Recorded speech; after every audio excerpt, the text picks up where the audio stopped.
Ang palong ng manok na ito ay Pecom. Ito yung klase ng Pecom na pag pinungusan ay mabilis matuyo. Tsaka ito, Pecom din. Maliit na palong kaya pag pinungusan yan mabilis ding matuyo.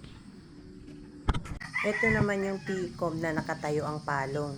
Mabilis din itong pungusan dahil yung palong niya, yung unahan lang ang nakakabit sa ulo.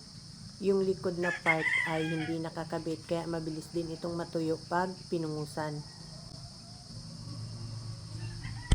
Ito din, Pecom. Yung unahang part lang ng palong niya ang nakakabit sa ulo kaya mabilis din itong matuyo pag pinungusan. Ito naman yung Pecom na mataba ang base ng palong. Kaya medyo madugo ito pag pinungusan. Ito naman yung Pecom na sa sobrang laki ng palong, ayan, nakalaylay na. Madali ding matuyo ang ganito kapag pinungusan. Ito din yung Pecom na nakatayo ang palong. Ito naman ang mga straight comb na palong. Usually pag straight comb, ang base ng palong yan ay mataba. Kaya madugo yan pag pinupungusan.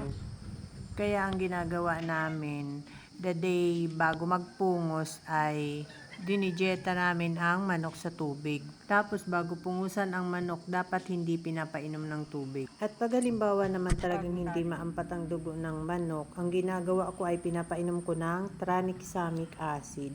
Kaya dapat talaga binabantayan ang manok after ng pungos. Kadalasan din ang mga straight comb na manok ang ginagawang broodcock.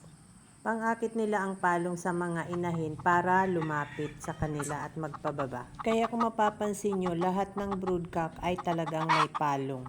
Lahat ng straight comb namin ngayon ay hindi pinungusan dahil gagawin niyang pang materyales, pang pair at pang trio. Baka after 2 weeks magpungos na ulit kami ng mga Pecom dahil nagsisimula na ulit tapang yung mga Pecom namin. Sana tuloy-tuloy hanggang gumanda ang panahon at nang makapagbitaw na ulit para malaman kung alin ang matatapang ng mga stag para mapungusan.